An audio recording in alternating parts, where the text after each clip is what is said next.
ya que nos ha defendido pues, los recursos hídricos de nuestra Antioquia.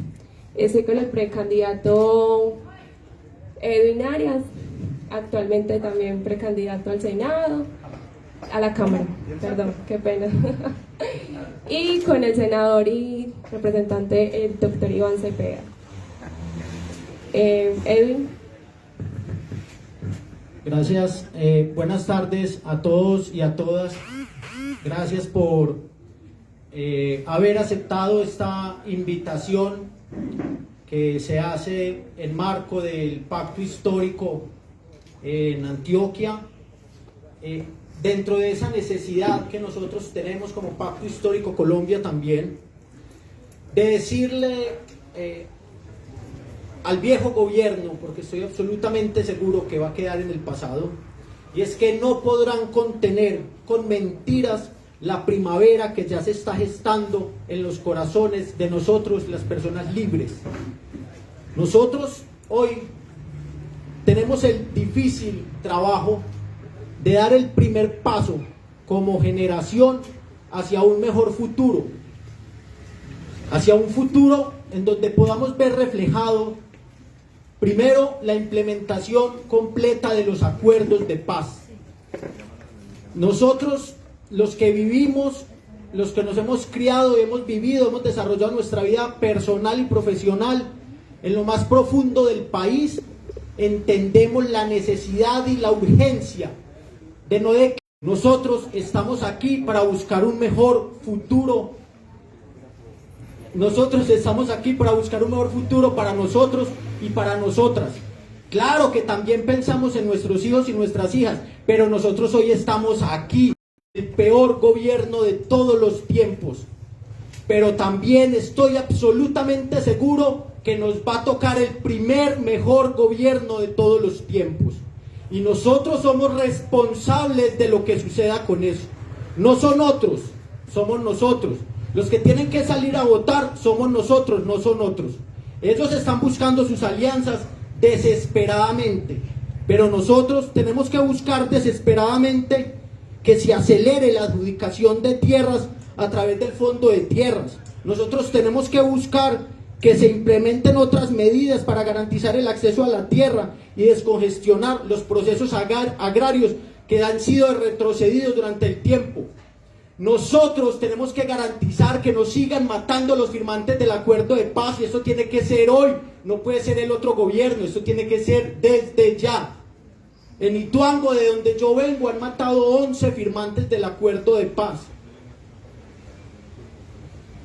Antioquia es hoy el segundo departamento donde más asesinatos de líderes y de lideresas sociales tenemos en Colombia, solamente después del Cauca.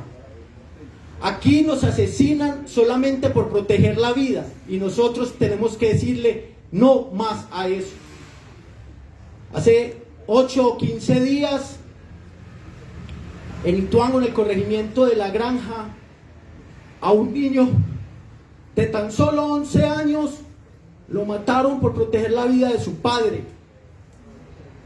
¿Y nosotros qué estamos haciendo? Dándonos la pelea a ver quién tiene más fuerza para encabezar una puta lista. Nosotros tenemos que dar las peleas por construir un mejor país. Yo no tengo ninguna diferencia, estoy absolutamente seguro, con ninguno y con ninguna de los que está aquí sentados. Yo tengo diferencias profundas con los que han malgobernado este país y nos quieren llevar al destino único de la guerra para ellos llenar sus bolsillos. Es por eso que con lágrimas en los ojos, hoy de tristeza, estoy absolutamente convencido de que tenemos la posibilidad de después derramar lágrimas de alegría, de saber de que nosotros fuimos los únicos responsables de dar el primer salto que merece y necesita este departamento y este país. Muchas gracias. Ahora continuamos con la precandidata Isabel Zuleta. Gracias, Kim. Qué alegría que hayan tantos jóvenes, muchas gracias por la presentación, que puedan estar aquí. Y cuando pensábamos con Edwin este espacio era primero para darle la bienvenida a la Casa Petro, no solo a la juventud, sino a la experiencia que tiene Iván en materia de derechos humanos. Para nosotros ha sido un referente en esa materia y esta casa tiene que empezar a hablar de derechos humanos y empezar a hablar de cómo quitarle los jóvenes, de cómo quitarle los niños y las niñas al crimen organizado, cómo quitárselo a la guerra. Nosotros no soportamos más, ni en Ituango ni en Medellín. Nosotros tenemos que llegar al momento en el que puedan hacer los jóvenes de esta ciudad lo que quieran hacer, que puedan ser ellos mismos y no que se les esté obligando a estar en una banda porque no hay otras oportunidades. Tenemos que llegar incluso a caminar el territorio con toda la inseguridad que hay para decirle a esos jóvenes: hay una política distinta y esa política es de la vida. Entonces, qué alegría verlos a ustedes aquí y qué desgracia que en el campo no podamos tener eso, y qué desgracia con los jóvenes de tantas comunas de esta ciudad que están en este momento en una esquina rindiendo cuentas a su patrón. Qué desgracia en un país y en una ciudad que no podamos tener oportunidades, que no podamos ser distintos. Nunca olvido la imagen que tengo en Santa Rita de un niño de 7 años con un fusil.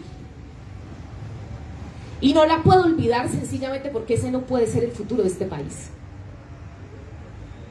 Porque ese niño no tenía otra posibilidad. Porque quedó huérfano, porque le mataron a toda su familia.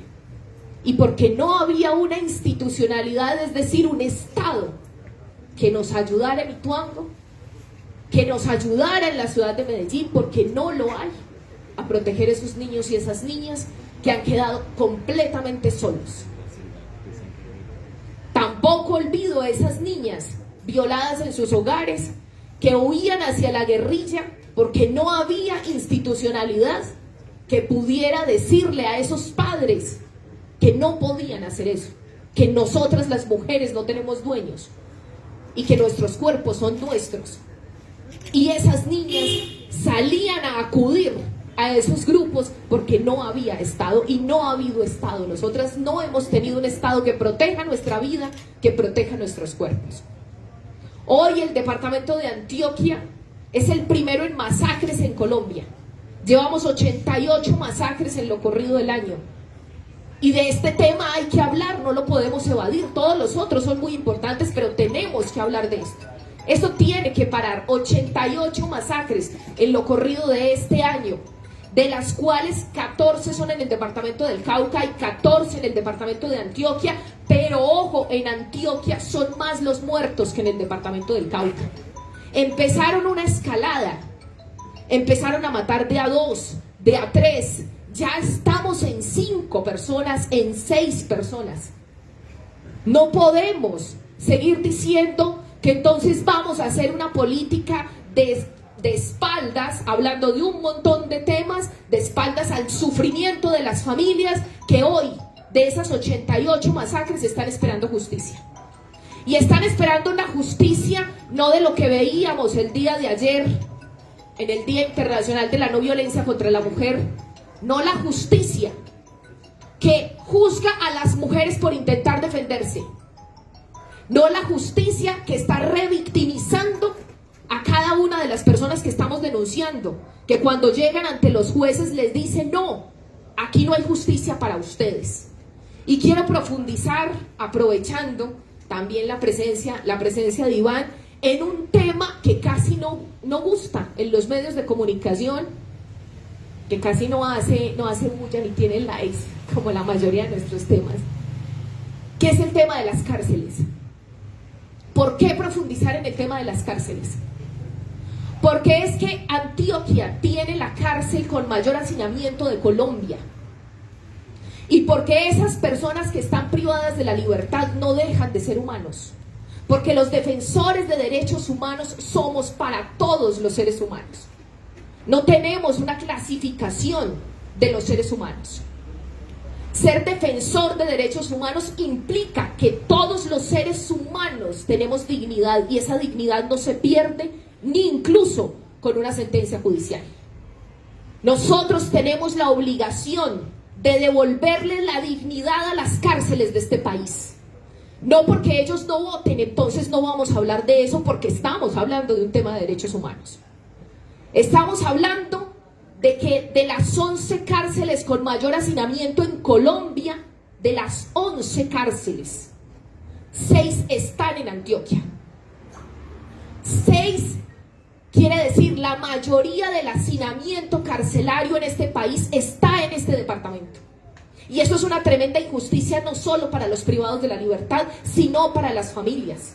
Esas familias que están cada 8 días ahí, que están rebuscándose la plata, incluso con pagadiarios que hace parte del crimen organizado, para poderle llevar a sus seres queridos a la cárcel en donde dormir, porque en las cárceles de Colombia se tiene que pagar la dormida, se tiene que pagar que le den una medicina, se tiene que pagar la ida al baño.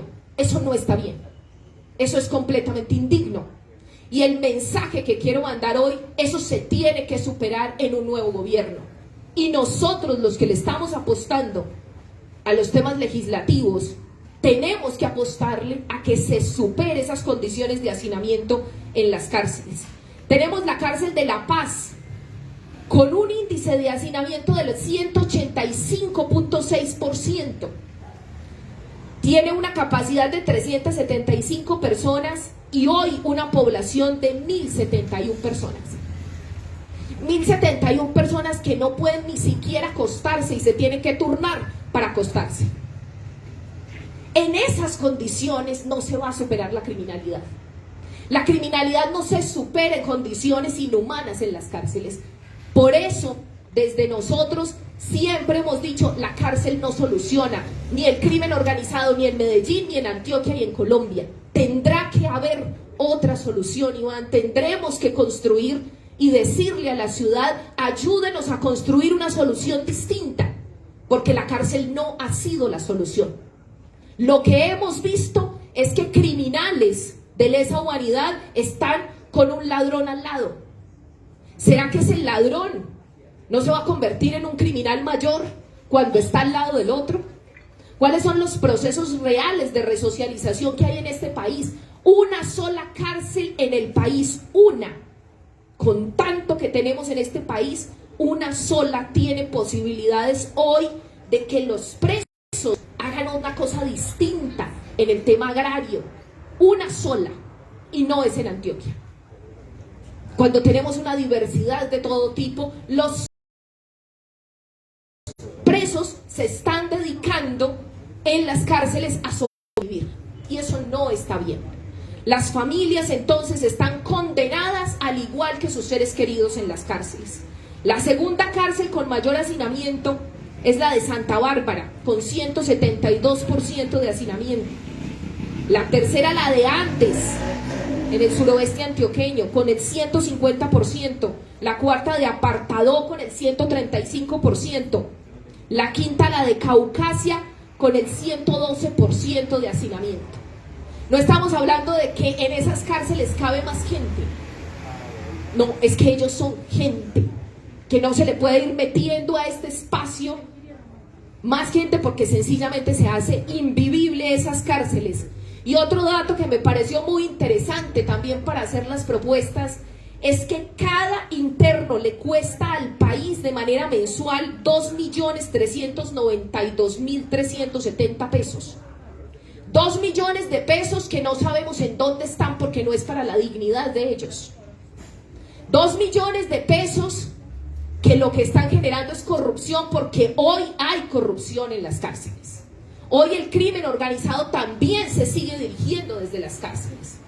Y nosotros nos preguntamos, casi 3 billones de pesos se gasta el país en el tema carcelario anualmente. 3 billones de pesos que necesitaríamos para salarios y para vida digna, o por lo menos para que ellos estén bien. Algo tiene que estar pasando muy mal en este país para que estemos en estas condiciones.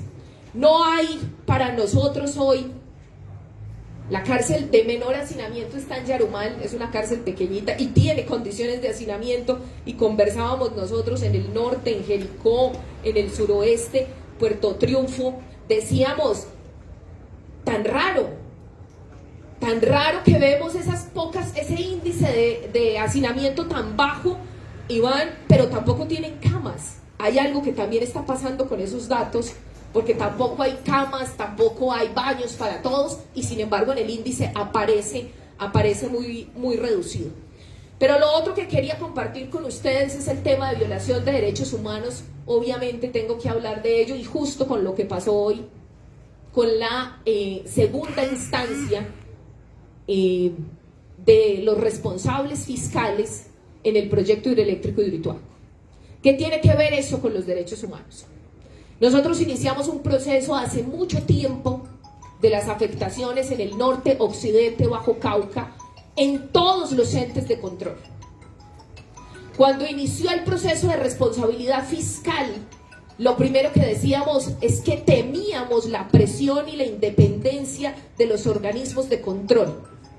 Temíamos que fueran a decirles allá, oiga, no se puede, es que con Hidroituango no se metan, como tantas veces nos dijeron a nosotros, con Hidroituango no se metan.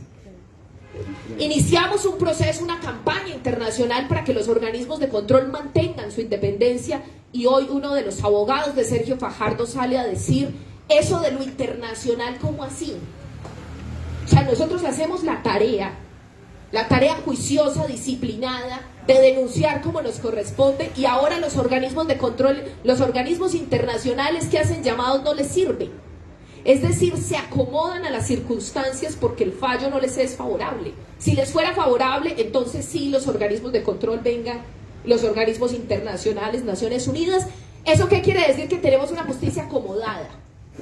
Y eso solo estamos hablando de La Plata. Nosotros lamentamos que el primer fallo en este sentido sea el de La Plata. No era el de nuestro principal interés, porque lo principal es la vida. Y decirles que hoy 300.000 personas seguimos en riesgo. La Contraloría habla de 180.000. Nadie sabe en este país cuántas somos las personas en riesgo en la región por el proyecto hidroeléctrico de Hidroituango. Todos hablan de que avance la obra, pero se les olvida que ahí hay personas. Debajo del muro, aguas abajo del muro y aguas arriba, hay personas que merecemos respeto y que merecemos estar vivos y vivas, y que el avance de la obra implica un mayor riesgo. Que cada vez que nosotros salimos con nuestra tesis de que hay que desmantelar Hidroituango para proteger la vida, nos dicen que eso va a ser una pérdida para el proyecto. Cuando nos demuestres que no está en riesgo la vida, hablamos de pérdidas para el proyecto. Hasta el día de hoy, a pesar de decisión judicial de primera, segunda instancia, igual que la fiscal, porque le dan mucho bombo a los temas de plata, pero muy poco a los temas ambientales y a los temas de derechos humanos y a los temas de dignidad para la vida. Muy poco se ha dicho que ahí hay muertos, y que lo dice ya la JEP, que de los más de 2.000 desaparecidos nosotros hemos documentado por lo menos 17 fosas en ese territorio con la JEP, y que no nos han permitido sacarlas, porque para retirar esos muertos necesitamos condiciones de seguridad, y hoy no las tenemos. Hoy no hay condiciones de seguridad. Entonces, nosotros, ¿qué le estamos diciendo a la Contraloría? Qué bueno que se avanzó en el proceso de responsabilidad fiscal, pero ojo, nos falta lo más importante, el proceso de responsabilidad que tienen que tener con nuestra vida e integridad física. Ninguna obra en Colombia tendría que estar por encima de la vida de las comunidades. Ninguna obra que se diga de desarrollo tendría por qué dejarnos en riesgo.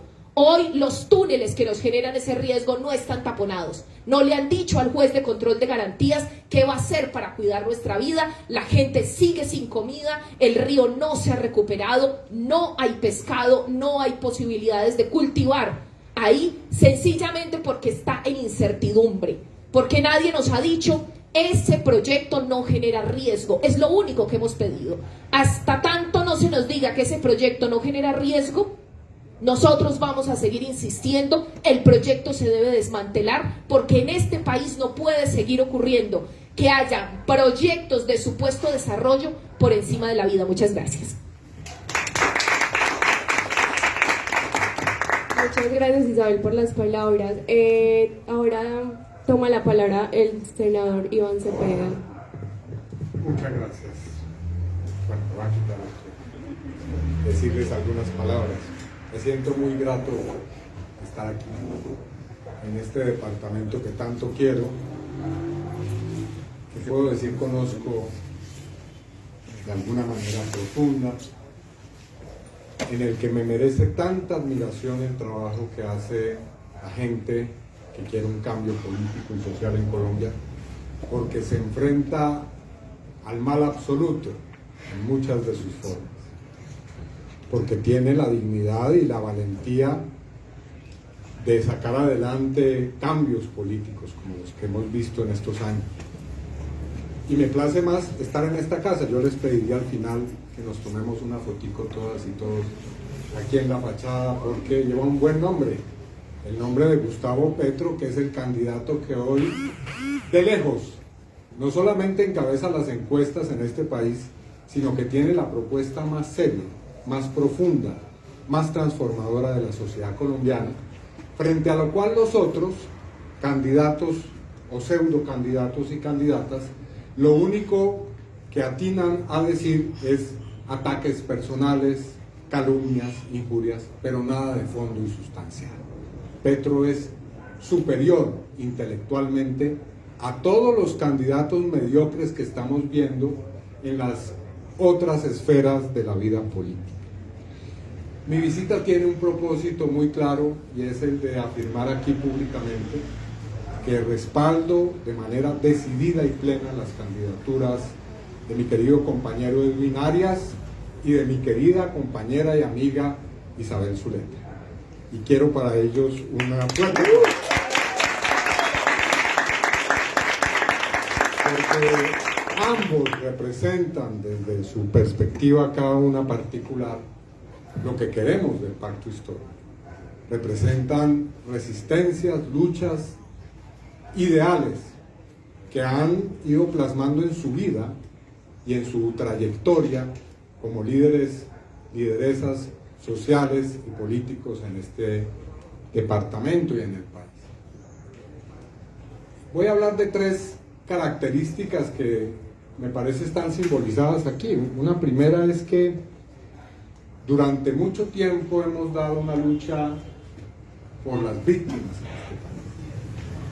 La palabra víctima en Colombia es una palabra que abarca no solamente algunos cuantos individuos o comunidades en este país, sino que abarca a millones de personas. Los sujetos políticos de la transformación en Colombia no solamente también son las víctimas, sino que muchas veces principalmente son las víctimas de lo que ha ocurrido en este país, que hace unos pocos meses un tribunal de opinión en Colombia llamó genocidios continuos o continuados en el tiempo. Y aquí es importante decir que la violencia por la cual han padecido comunidades y millones de personas en Colombia, falsamente se dice que es solamente del conflicto armado. No, aquí el conflicto armado ha dejado muchas víctimas, por supuesto, nadie lo niega, pero al lado de esa violencia de décadas de confrontación armada, también hay otra violencia que regularmente pasa de agache, silenciosa, como si fuera un dato natural, como si fuera una especie de terremoto o de temblor que ocurre en Colombia, que es la violencia estructural. Es la gran violencia de los aparatos económicos, de la implantación de los capitales, de la acumulación de los capitales, de la reproducción de los capitales que hemos estado presenciando en Colombia, y tal vez uno de cuyos mejores ejemplos es el de esa gigantesca represa que ha aplastado comunidades enteras y que ha sepultado literalmente comunidades enteras en este departamento. La violencia estructural es una violencia tan dañina, tan criminal como la violencia del conflicto armado, Y como esa otra violencia que también pasa de agache y se silencia rápidamente, que es la violencia política y criminal del Estado colombiano, a través de múltiples mecanismos y medios, como es el paramilitarismo, no solamente el histórico, sino también el nuevo que estamos viendo en forma urbana en las ciudades del país.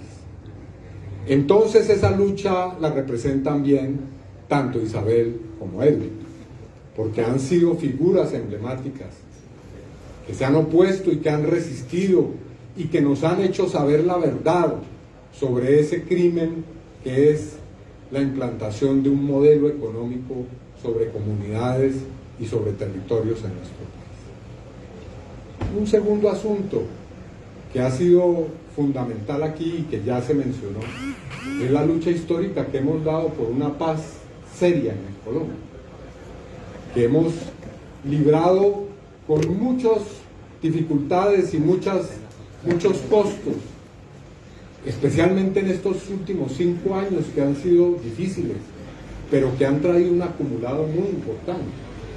Hemos logrado mantener el proceso de paz y avanzar en el acuerdo de paz, a pesar de que haya pataleos de ahogado de algunos que dicen a través de sus cuentas de Twitter que proceso de paz no ha habido en Colombia. Claro que lo ha habido, lo que pasa es que no han sido capaces de derrotarlo a pesar de todas las trampas, de todos los métodos criminales que han empleado para intentar que fracase. Entonces esa también es una lucha que nos identifica, por supuesto. Por último, yo diría, dentro de esas luchas históricas, que aquí hay un común denominador, y es que hemos luchado por cohesionar el movimiento social y político para un cambio. Eso representa el pacto histórico, una vocación de traer mucha gente, muchos movimientos para un cambio político, que todavía es insuficiente como coalición, quiero decirlo. Necesitamos abrir más la puerta, porque del otro lado vemos que rápidamente se van juntando. Se van juntando no por un programa, no por unas ideas, sino por unas maquinarias que nos quieren volver a aplicar en las elecciones de 2022, para ganar como siempre lo han hecho con clientelas, o con fraudes, o con mentiras. Así que aquí está representada la dignidad en buena parte de muchos sectores del país, y por eso me siento orgulloso de que Isabel y que Edwin nos estén marcando pauta en esta lista que queremos crear a nivel del país, una lista cerrada, cremallera, pero también en este departamento para las elecciones de la Cámara de Representantes. Voy a decir ahora simplemente una palabra sobre qué queremos nosotros, qué queremos hacer cuando lleguemos al Congreso. Voy a mencionar simplemente 1 o 2 temas que tienen que ver con lo que he expuesto hasta aquí. A nosotros no queremos llegar al gobierno y al Congreso del país para producir reformas cosméticas. Nosotros queremos ahondar en una transformación que, como el nombre del pacto lo indica, es histórica. ¿Y eso qué significa? Que por supuesto, como se ha dicho tanto, queremos tener una política seria en materia de contrarrestar el cambio climático, de realmente convertir este país en una democracia no simulada, sino en una democracia auténtica, de crear una verdadera política social. Y ahora me refiero a 2 aspectos importantes que nos atañen directamente. Nosotros queremos no simplemente reformar la policía, ni queremos que desaparezca solamente el SMAT, ni queremos que haya un servicio social para la paz, para que muchos jóvenes puedan no tener que optar por el servicio militar obligatorio. No queremos simplemente depurar las fuerzas militares, no queremos simplemente cambiar los aparatos de inteligencia y contrainteligencia. Nosotros queremos que todas esas reformas se inscriban en una reforma fundamental, que es la del Estado colombiano en su conjunto, para que deje de ser un Estado militar y se convierta en un Estado civilista. Queremos que la orientación principal del Estado no sea encarcelar a la gente, no sea crear más cárceles para infestar y apiñar allí a seres humanos como si se tratara de una especie de botadero de basura. Queremos una orientación totalmente distinta, en la que la prioridad del Estado sea precisamente crear condiciones para que no haya lugar a la violencia en todas sus formas, y para que la principal ideología, porque yo no estoy de acuerdo con que la seguridad nacional y el enemigo interno sean doctrinas del ejército o de la policía, son ideología de Estado, que esa ideología con la que nos han perseguido, asesinado, desaparecido en todos los niveles del Estado colombiano, dé lugar a una verdadera ideología o un presupuesto del Estado como un Estado que corresponda a lo que dice la Constitución, un Estado de derecho y un Estado social de derecho, y yo agregaría un Estado democrático de derecho. Sin que Colombia deje de ser una, entre comillas, democracia militar y se convierta en una democracia civilista, no podremos producir el cambio que queremos. Y ahí voy con el segundo asunto de un programa nuestro, que no es, estos dos no son los únicos temas, por supuesto, pero son esenciales. Es el de una política de paz total. Nosotros hemos pedido que el pacto histórico impulse una política de paz muchísimo más ambiciosa de todas las políticas que se han hecho, y que no consista solamente, aunque sí es un renglón importante de esa política, en la implementación del acuerdo de paz firmado en 2016, por supuesto, pero también en unos diálogos exitosos con el Ejército de Liberación Nacional, y una política que le abra la posibilidad a las bandas criminales, a las organizaciones paramilitares y a otros factores de violencia, grupos narcotraficantes, a que se puedan acoger a modelos de justicia que permitan una transformación total, totalizante, global, simultánea del estado de violencias de sistema que tenemos aquí. Entonces, para semejantes propósitos requerimos algunas condiciones de gente tan capacitada, tan probada en las luchas sociales como la que me acompaña en esta mesa, lleguen al Congreso, por supuesto. Y queremos que se oiga bien alto esa reivindicación, porque en la lista al Senado Isabel tenga el lugar que merece, y también Edwin aquí en la lista a la Cámara de Representantes, para que puedan ser elegidos efectivamente y sean congresistas, ahí sí honorables, no como los que hay tanto hoy, y honestos, porque no basta con ser honorable, sino hay que ser honestos en el próximo Congreso de la República. Necesitamos además que los jóvenes, las y los jóvenes, voten. Hemos visto en estos días un ejemplo que nos debe llamar a recapacitar y pensar. Ocurrió no aquí en Colombia, sino en Chile. Luego de semejantes movilizaciones tan multitudinarias que dieron lugar a una asamblea constituyente, hemos visto que la juventud, en el momento de votar en las elecciones presidenciales, no lo ha hecho. Por lo menos no lo ha hecho en la proporción que se requiere. Y la pregunta que nos debemos hacer es si nos va a pasar lo mismo aquí en Colombia. Si no estamos haciendo el trabajo suficiente y necesario para atraer a esa juventud que hace unos meses conmovió y conmocionó a este país con sus movilizaciones. Si la movilización social es simplemente una expresión de indignación o se va a traducir en un cambio político real. Y para eso no nos podemos cruzar de brazos. Me dirijo aquí a los compañeros y compañeras que están candidatizados hoy, por ejemplo, al Consejo Municipal de Juventudes, pero a todas y todos nosotros. Nuestra tarea es hablar con los jóvenes hoy, mostrar que en su decisión de votar puede estar hoy la clave de un cambio político.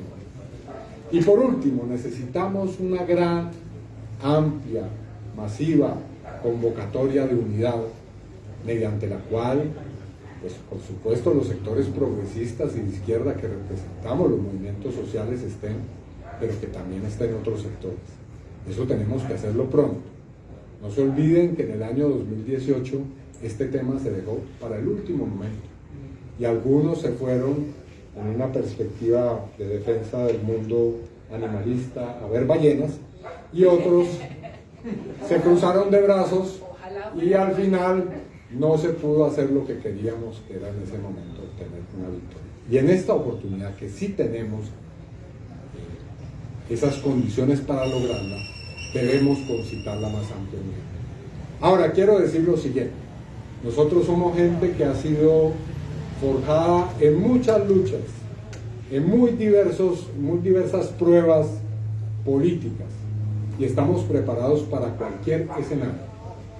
Si no triunfamos en las elecciones del 2018, de una vez le vamos comunicando a un gobierno del uribismo que va a tener la más formidable oposición, que las movilizaciones que hemos hecho hasta ahora van a ser simplemente ensayos de las grandes multitudes que vamos a sacar a la calle, porque el cambio tiene que ser ahora, en este momento histórico, con o sin gobierno. Ojalá que sea con un gobierno y que podamos el 7 de agosto asistir a cómo le ponen la banda presidencial a nuestro querido compañero Gustavo Petro, en cuya sede me enorgullece estar en la tarde de hoy. Muchas gracias.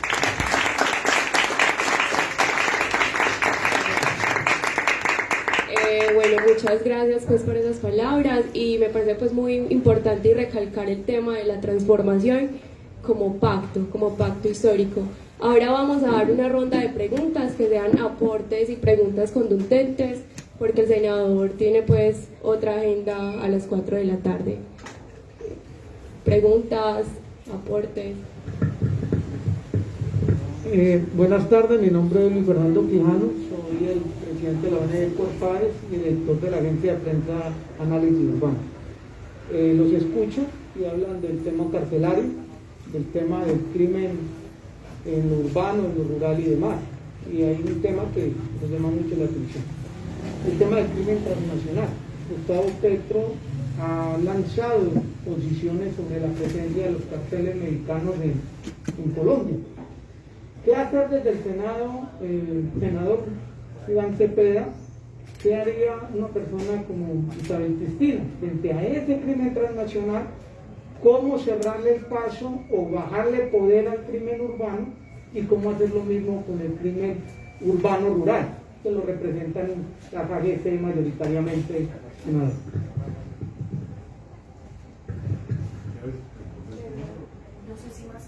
¿Hay más preguntas? ¿Sí? No, buenas tardes. Mi nombre es Ingenao y quisiera preguntarles, es como a los tres, o más que todo a Edwin, que es un joven del área rural, y es cómo hacer, porque el concepto juventud se tiene muy desde el urbano, desde la ciudad, pero se nos ha olvidado esa juventud rural. ¿Y cómo hacer para que se visibilice? Porque realmente hay muchos jóvenes en esas ruralidades, jóvenes que no tienen oportunidades, que no conocen ni siquiera de la asistencia de una universidad. Entonces, sí quisiera saber de qué manera pudiéramos hacer un trabajo articulado desde la ciudad con las juventudes rurales.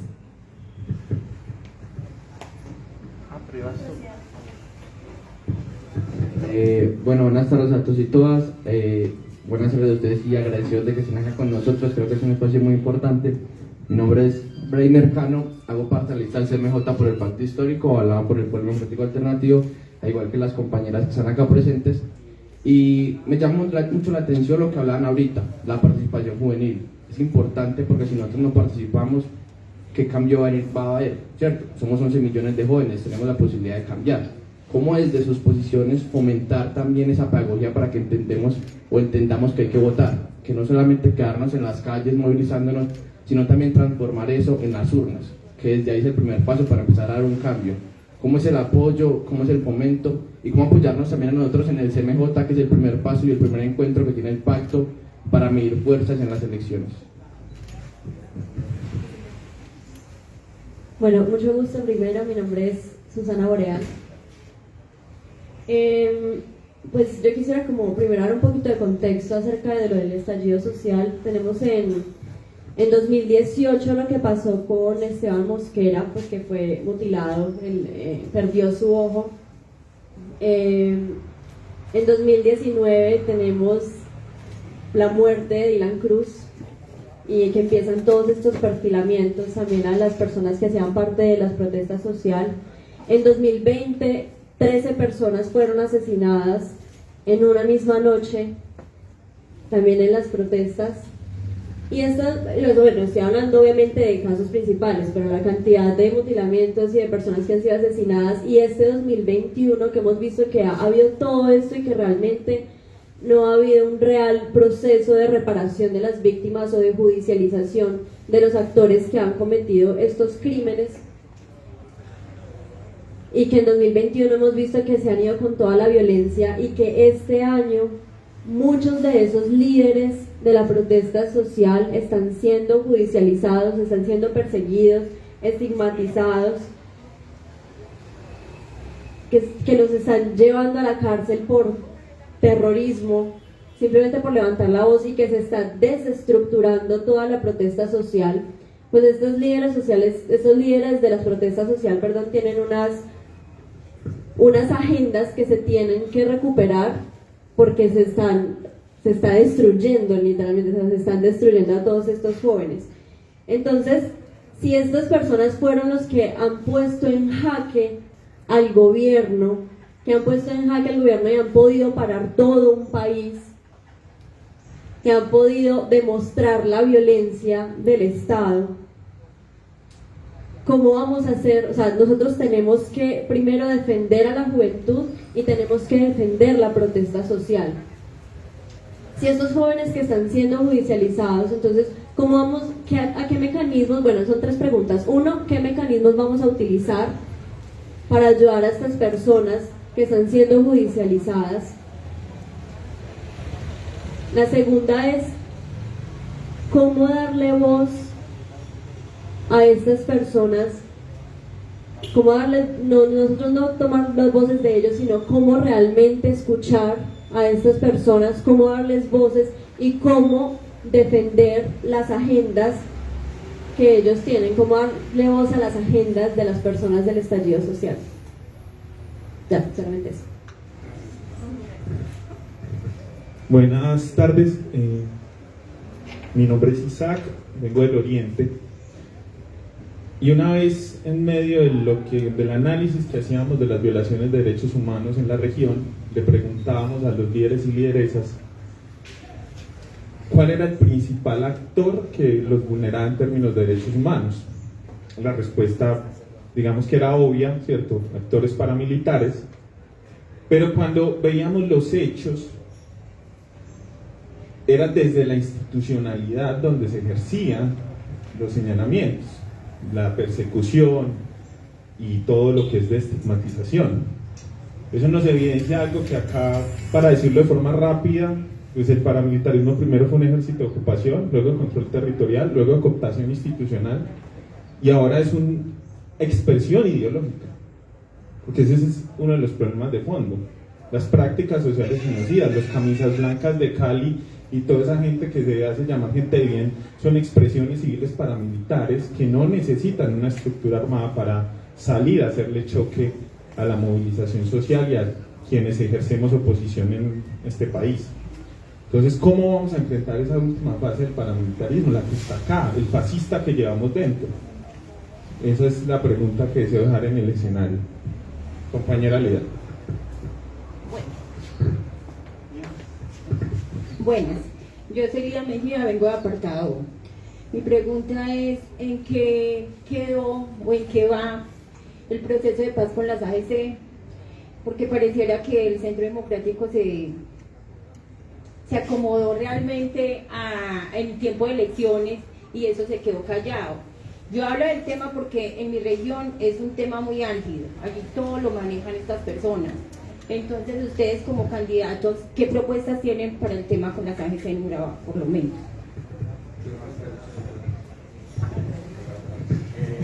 Voy a hacer un comentario muy pequeño, y es sobre, hay muchos derechos fundamentales que hemos notado en este estallido que son esenciales para lo que sucede en nuestro país. El derecho a la información, o sea, de informar y ser informados, es uno de los derechos en este contexto más importantes. O sea, hay jóvenes que son los que les han traído a su casa la situación que sucede en departamentos que es muy difícil reportar y en municipios muy complicados. hay una situación que ustedes colocan de muchas agendas invisibles, o sea, cosas que están pasando y que nadie quiere hablar de ellas. Y ustedes colocan que es normalizable que los medios de comunicación más grandes no hablen de esto. Entonces la pregunta concretamente es, ¿ustedes en algún momento se han pensado que deben apoyar el derecho que tenemos los colombianos a ser informados? O sea, ¿hay en algún punto sus agendas de eso que ustedes estaban hablando, la realidad rural, por ejemplo, en que sí hay responsabilidad de parte de los medios? Porque recordemos que en el último desplazamiento de Ituango, muchos de los medios reportaron que ya todo estaba bien sin ni siquiera las comunidades haber subido a sus veredas. Y es porque hoy El Espectador hace periodismo con llamadas telefónicas desde Bogotá. Y la prensa alternativa que sube a las veredas, gracias a los líderes sociales, de hecho, que están acá presentes, que pudimos subir, fueron los que nos dieron la oportunidad de ir a conocer que había niños enfermos, bebés, porque a nadie le importaba contar la historia de ellos. Pero hoy contar la historia de esos líderes es arriesgar su vida, porque no existen esos mecanismos reales de protección. ¿Alguien más desea tomar la palabra o dar un aporte? No. Voy a empezar yo con algunos comentarios breves. Bueno, Cindy. Qué pena, un apunte ahí, valga la redundancia, puntual sobre el tema de migración que estamos pasando en estos momentos, para un aporte de cada uno ahí adicional. Gracias.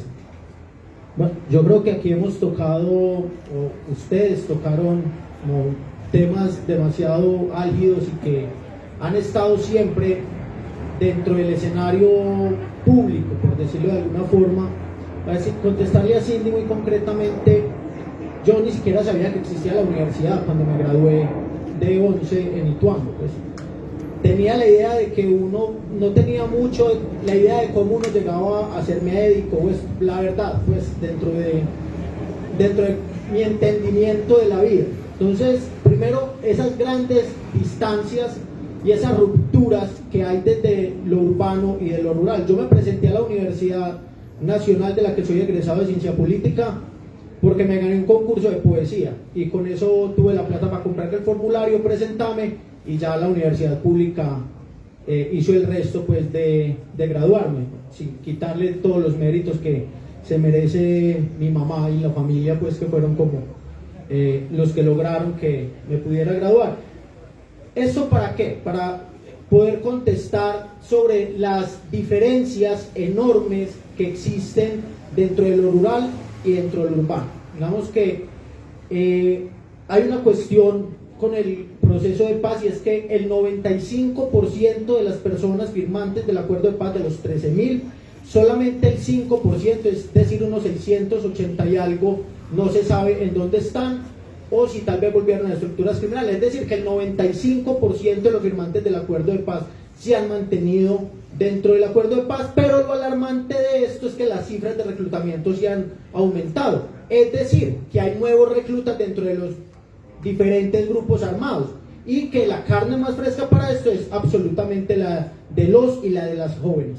Entonces, ahí tenemos un reto muy grande, y es seguir luchando para que las comunidades rurales se puedan comunicar con lo urbano. Es seguir luchando para que las comunidades rurales puedan tener acceso y garantía a medios de comunicación absolutamente, que puedan acceder a la universidad, pero sobre todo que se puedan proyectar sus vidas dentro de sus territorios, porque ahorita lo que vemos es, si no se quiere pertenecer a ningún grupo armado, váyase para la ciudad a engrosar los círculos de miseria de la ciudad. Entonces, el primer llamado es ese, y que está dentro de la agenda de los acuerdos de paz, y es que haya esa reforma rural integral, es decir, que las personas puedan tener acceso y vocación, y que se puedan convertir en verdaderos empresarios y empresarias del campo, y no que sea hoy la triste figura del campesino que siempre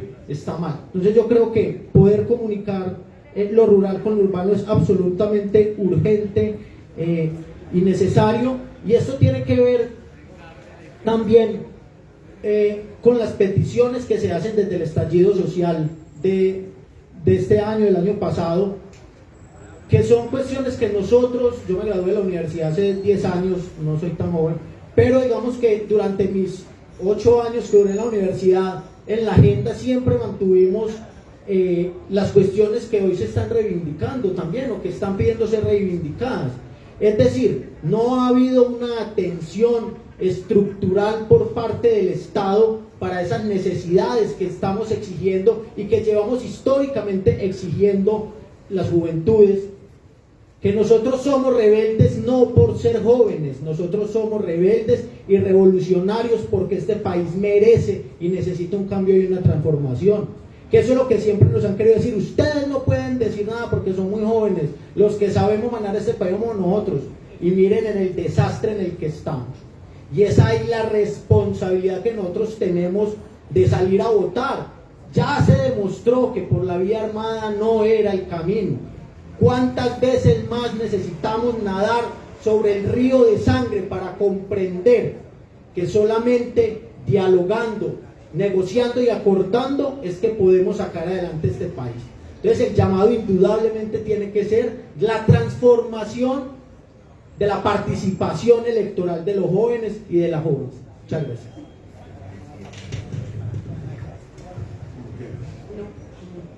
Como quieras. Bueno,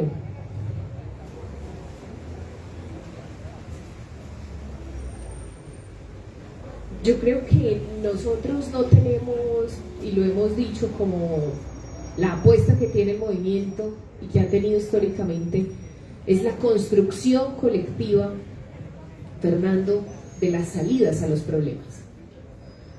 Yo nunca he pensado que tengo que traer aquí salidas, soluciones que desde una cabeza brillante puedan surgir para todos los problemas del país. Lo que sí creo es que podemos y que esta ciudad tiene que sentarse en estos espacios de diálogo a encontrarle salidas al crimen organizado. Y que hay que hablar con nombres propios.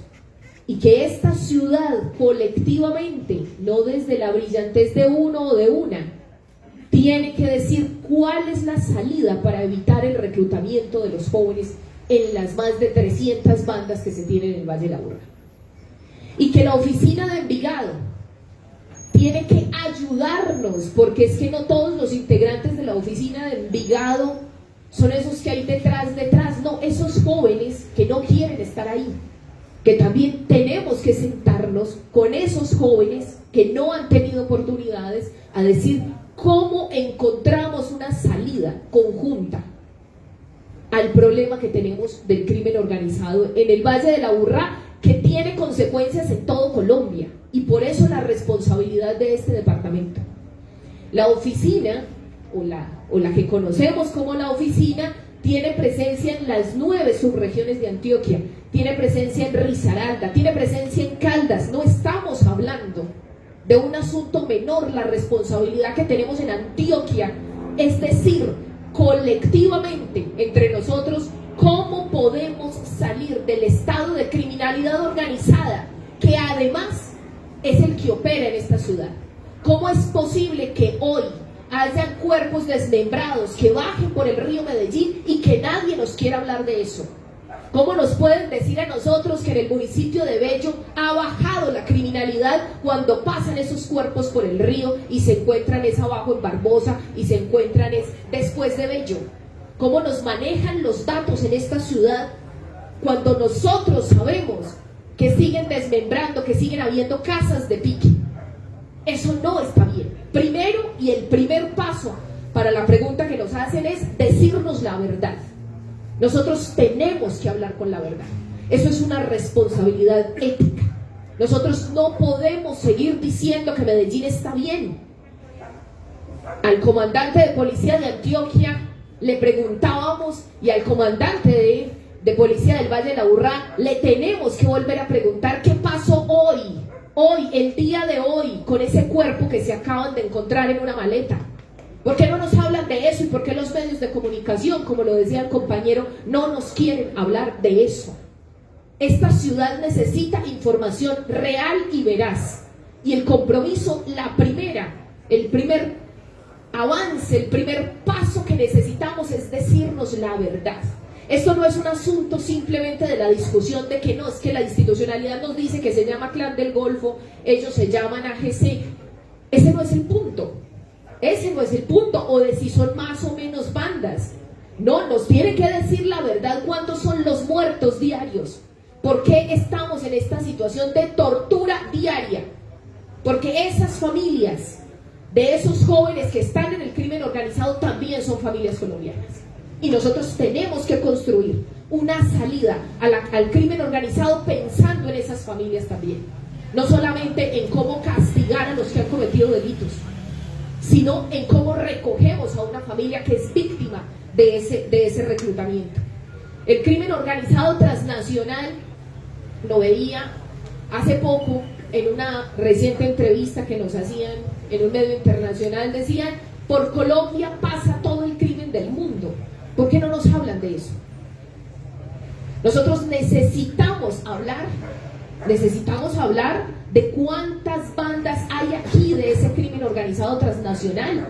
Necesitamos hablar de la trata de personas, uno de los negocios más lucrativos en el mundo, más lucrativos que la coca, más lucrativos incluso que todo lo que tiene que ver con drogas. Pero no, eso está silenciado, porque la trata de personas parece ser de otra época. No, nosotros sabemos que a las niñas se las llevan de esta ciudad y que desaparecen en Cartagena. Nosotros sabemos lo que pasa en la frontera con Panamá y tenemos que hablar de eso, salir a investigar sin que por ello nos maten. Ese es el sueño de un nuevo país. Yo no me imagino que de un día para otro tengamos un nuevo gobierno, un nuevo Congreso y entonces todos los problemas se van a solucionar. No. Me sueño un país en el que podamos salir a investigar, a documentar estos casos de tanta crueldad, irnos para Turbo, irnos para Necoclí, saber lo que está pasando con esas comunidades africanas, con esas comunidades que transitan por este territorio, que vienen desde el Ecuador, saber y decir con toda tranquilidad lo que está pasando sin que por ello nos mate. Puede ser que en muchas cosas no estemos de acuerdo, incluso con Gustavo Petro, pero lo que sí puedo decirles es que apostamos porque tenemos la certeza de que no por decirle que no estamos de acuerdo nos va a mandar matar. Nosotros necesitamos un presidente de la República que nos permita hablar, que nos permita denunciar, que nos permita decir los profundos dolores sin que por ello nos maten. No vamos a estar de acuerdo en todo, muy seguramente en los temas de extractivismo, donde nosotros decimos el extractivismo está directamente relacionado con el crimen organizado. Hay dos fuentes de violencia que nosotros las vemos con absoluta claridad. Una, el hambre, y otra, los negocios, las fuentes de negocio. Y por eso es que el mapa del país coincide con esos negocios que son el tema del oro, que son el tema de tantos otros metales preciosos que tenemos en el país. Ahí llega ese crimen organizado a obtener esas rentas, esas grandes rentas. Tenemos una de las minas más grandes de este país también en este departamento, que es la mina Buriticá. En el nordeste tenemos otra gran mina. Por eso Antioquia tiene una responsabilidad mayor y por eso nosotros tenemos que adquirir esa responsabilidad, como lo decía Iván, cohesionarnos para asumirla y transformar el país también desde lo que nos corresponde. Desde lo urbano, lo rural, para nosotros ha sido absolutamente evidente que nos han metido el cuento de que todo es conflicto armado. Y sí, cuando Uribe intentó decirnos que aquí no había conflicto armado, nosotros nos fuimos para el otro lado a decirle: no señor, ¿cómo se le ocurre? Pero no todo ha sido conflicto armado. Principalmente ha sido violencia sociopolítica. A nosotros nos han matado en Colombia por decir no, no estamos de acuerdo, por intentar oponernos, por decir unas propuestas distintas y por decir que la economía familiar, la economía campesina, la economía agrícola es esa que ha sostenido a Colombia y que esa gran industria pues ha sido la que ha acabado con el país. Este departamento tiene la nostalgia, y sobre todo esta ciudad tiene la nostalgia de volver a ser, o el sueño de volver a ser una ciudad industrializada. Medellín hace mucho tiempo dejó de ser industrializado y toda esa nostalgia nos la cargan también con el crimen organizado. ¿Por qué no sacar el crimen organizado de los huevos? ¿Por qué no sacar el crimen organizado de las pipetas de gas? Porque es que las que sufren no son los grandes capos. No, las que sufren son las mamás que después no tienen cómo cocinar ese huevo en la casa humilde. De ahí tiene que salir el crimen organizado y tenemos que hacer una apuesta por eso. No puede ser que en este departamento los huevos estén controlados por el crimen organizado. Nosotros en el campo no tenemos ese problema porque tenemos las gallinas ahí al lado. Aquí sí está ese problema y ese control territorial a través de la comida. Y sí va a escasear la comida. Y va a escasear para los jóvenes. Sí, no solo para los viejos. Los jóvenes tenemos derecho a la tierra, y ahí sí me incluyo, no estoy tan joven, pero siempre he soñado con tener tierra. Yo tengo derecho a tener tierra, mi familia tiene derecho a tener tierra. ¿Por qué cada uno de ustedes no tiene derecho a tener una tierra y a garantizar su soberanía alimentaria y tener esas gallinas y esos huevos para que el crimen no les condicione si comen o no comen? Entonces, ese joven rural que ha soñado con tierra, nosotros soñamos que el joven urbano vuelva a soñar con tierra. Esta ciudad es el 70% rural y se cree urbana. El 70% del territorio de esta ciudad es rural y se cree urbana, solo por el hecho de la concentración poblacional en un espacio reducido. Pero se nos ha olvidado que aquí hay un territorio rural y que hay unos jóvenes rurales que también quieren tener tierra, que son capaces de salir a producir su comida y que además tienen ganas, pero que no se les ha permitido y que tienen miedo y tienen por qué tenerlo porque sabemos lo que les pasa a los jóvenes cuando nos atrevemos a hacer las denuncias. ¿Qué hacer para que los jóvenes salgan a votar? Yo te lo digo sinceramente. Para nosotros hoy, cuando empezamos un proceso organizativo hace más de 13 años, donde la gente decía no nos podemos organizar porque nos van a matar. El movimiento Ríos Vivos es una de esas cosas imposibles en un territorio imposible, donde nos dijeron que era imposible organizarse. Pues los jóvenes van a salir. Yo tengo absoluta confianza. Y si no es ahora, como decía Iván, va a ser después. Yo tengo absoluta confianza porque los he escuchado a ustedes agotados, cansados. Todos estamos cansados. Y decimos no más. Quizás nos falte organización, quizás nos falte experiencia, pero yo noto ese punto de inflexión y de quiebre donde los jóvenes están diciendo no más.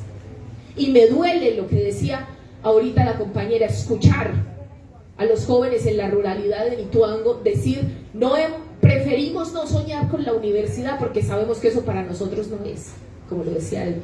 Así nos lo dicen todavía hoy. Nos duele, por supuesto que nos duele. Yo estudié en la universidad fue porque fui desplazada, pero mi sueño era casarme con el que más tierras tuviera, porque así soñamos los niños en el campo y las niñas.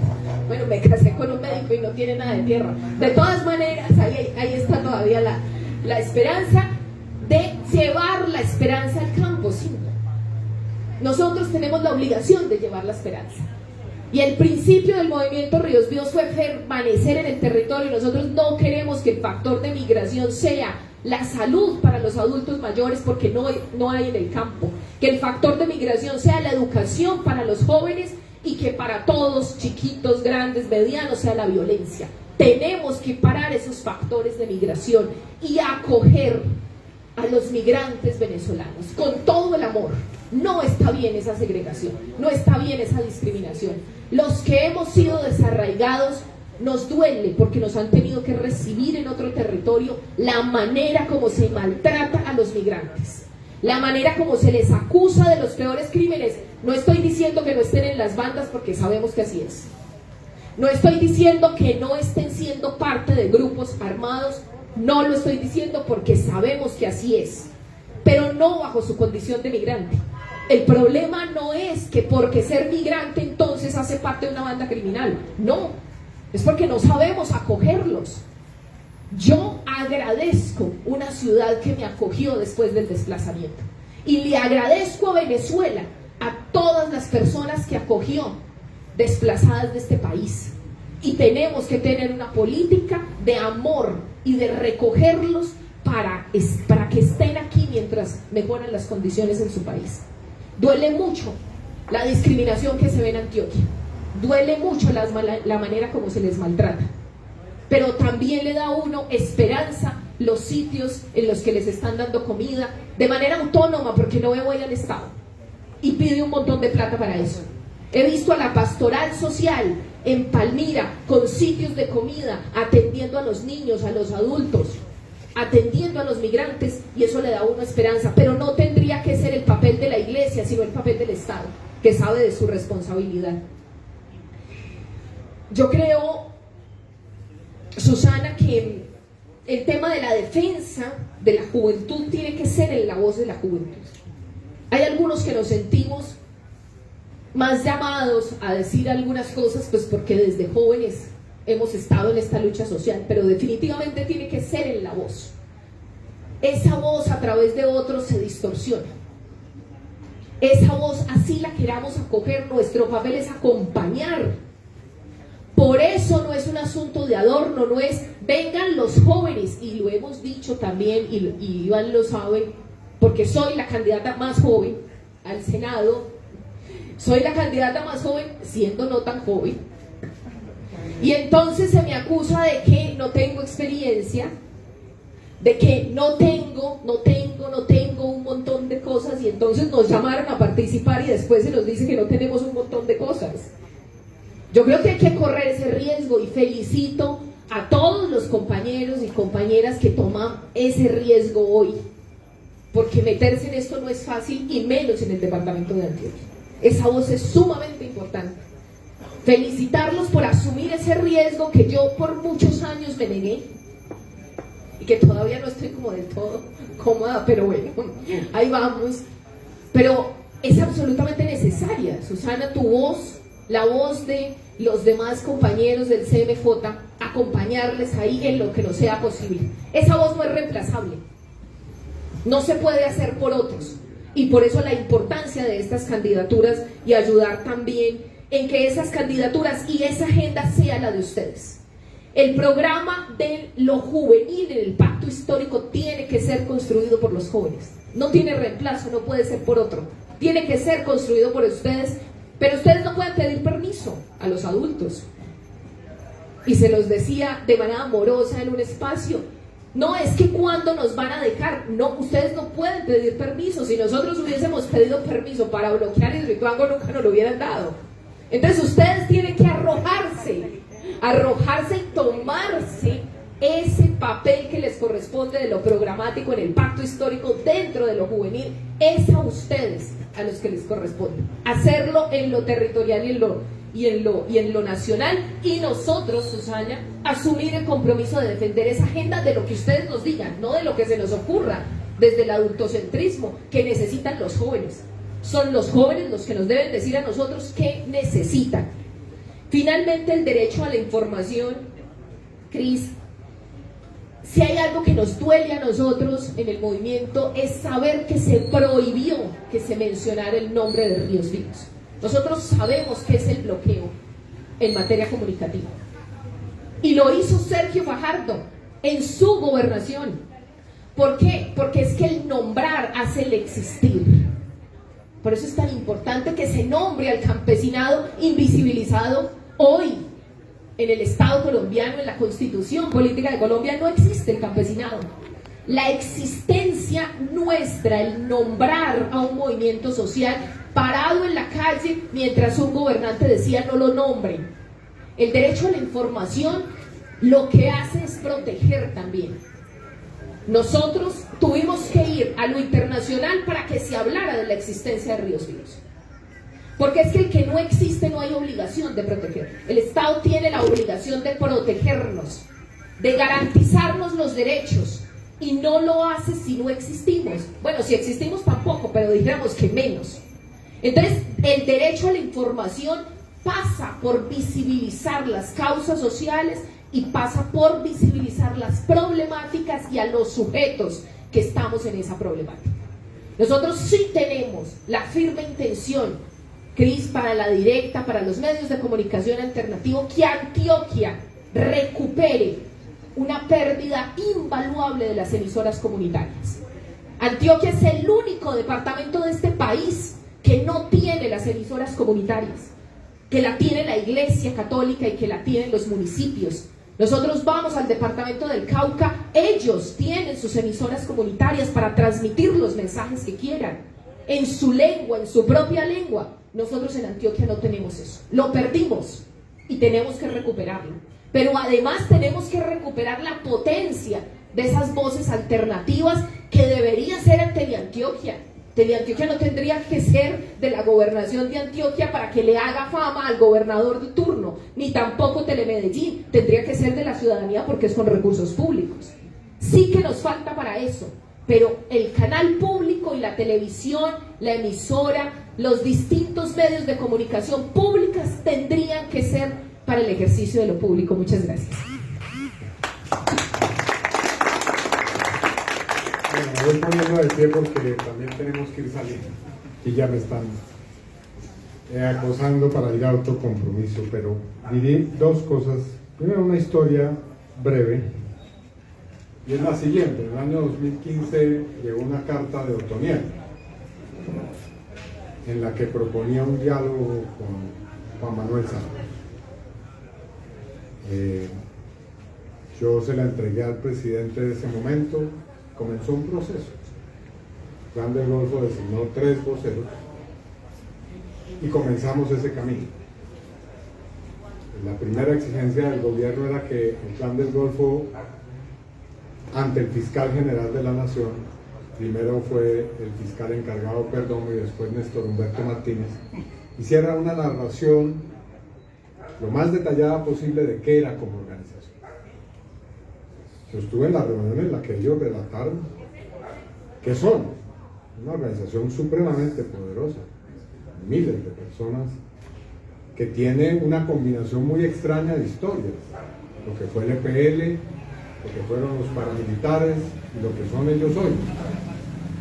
Una base social, cierto tipo de ayudas asistenciales a las comunidades donde están, unas relaciones un poco clientelares también, y obviamente pues también de control.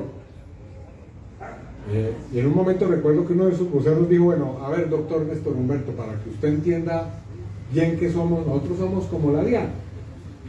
Nosotros somos una DIAN que le cobra a los narcotraficantes tener bodegas, insumos, precursores químicos, laboratorios, cuidar los cultivos. Tenemos 2 puertos por donde sale la cocaína. Y esa DIAN tiene otra DIAN encima, que es la de las fuerzas militares. Entonces nosotros también tenemos que pagar un impuesto. Bueno, el proceso avanzó. En una de las reuniones que teníamos ahí con el presidente Santos, un ministro se me acercó y me dijo: ay, pues a mí me da ternura de ver su ingenuidad, que cree que eso se va a poder sacar adelante, porque este proceso tiene muchísimos enemigos. Hay militares que no les interesa para nada que se desmovilice el Plan del Golfo. Y efectivamente eso ocurrió. Estuvimos a un ápice de lograr que 1000 hombres junto a Otoniel se entregaran en guarniciones militares. Pero se hizo hasta lo imposible para evitarlo. Y algún día habrá que escribir sobre ese episodio tan doloroso en el cual miles de vidas se hubieran podido ahorrar, entre ellas la de los líderes sociales que han sido asesinados por el Plan del Golfo. Entonces ese camino es el correcto. Hay que hacer un proceso. Hay que hablar con ellos, hay que hablar con la oficina de Envigado, hay que hablar con todos los sectores que quieran, no en una negociación, esa es con el ELN, pero sí en un proceso de diálogo para lograr lo que hemos dicho y lo que le hemos puesto el nombre de paz total.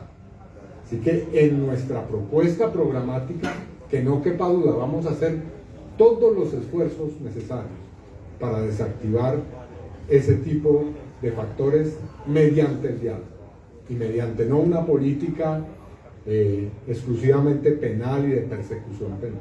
Ese es el gran cambio que no se quiere que se dé en Colombia. Cuando yo digo que la ideología de la seguridad es una ideología del Estado, es que le temen a que pueda haber realmente éxito por la vía de los diálogos y que se desactive la máquina de las cárceles, de cada vez un aparato militar más grande, de tener paramilitares en todos los resquicios del país, de tener una inteligencia que se nos mete pues en nuestros hogares, en fin. Ese es el cambio que vamos a nosotros a lograr con un gobierno distinto. Y mi segundo comentario es con relación a los jóvenes. Yo comparto plenamente el llamado de que los jóvenes no deben renunciar a su rebeldía, a ser críticos, a no dejarse convencer y no dejarse timar. Pero al mismo tiempo hago una acotación sobre esa pedagogía a la cual nos invitaba Susana. Y es que hay que diferenciar claramente el escepticismo y la crítica frente a las instituciones, a la corrupción política, a los partidos tradicionales, a los liderazgos tradicionales y el apoliticismo. Es decir, son dos cosas distintas. La política se puede ejercer de manera honesta. La política puede transformar las sociedades. Y la mejor prueba de que eso es así es que hay miles de nuestros dirigentes, mujeres y hombres, de los mejores, a los cuales hay que ir a visitar a los cementerios. Porque fueron tan coherentes, tan incomprables, que tuvieron que asesinarlos para que no pudieran seguir adelante. Y eso se lo tenemos que decir a los jóvenes. Hay que recordarles quién fue Bernardo Jaramillo, quiénes han sido todas las generaciones de lideresas y líderes sociales que han muerto en este país por sacar adelante unas ideas. Entonces, el problema no es contra la política en general, es contra cierto tipo de políticas y de políticos. Y esa diferencia hay que lograr que la gente joven la entienda bien y que no descarte la política como una forma efectiva, eficaz, tal vez la más eficaz de transformar la realidad social, económica, cultural de este país. Así que esa invitación, y eso hace parte, por supuesto, de un acceso a la información, pero aquí sí debo decir que más que nosotros darle clases a los jóvenes de cómo romper el cerco informativo, más bien tenemos que aprender de ellos cómo se manejan las redes sociales y organizarnos bien con los jóvenes para que ellos sí nos den cátedra de cómo podemos tener una mejor comunicación alternativa. Los que tenemos un poquito más de años y alguna experiencia en algunas cosas, también podemos aprender mucho de los jóvenes y de eso se trata, de una pedagogía mutua. Bueno, muchas gracias. Yo les pediría que nos tomemos la foto, que me parece que realmente es un hombre que vive en la realidad política, me recuerda el día 4 de diciembre tenemos elecciones internas del Polo Democrático, pero son elecciones públicas. El Polo es el único partido que elige los delegados a su congreso y delegadas mediante votación popular. Entonces, el 4 de diciembre quiero invitarlos a que voten en la elección de delegados y delegadas, y modestamente tengo que decir que nuestra lista es la número 25 y la de Antioquia es la 2 por nuestra tendencia el 4 de diciembre. Muchas gracias.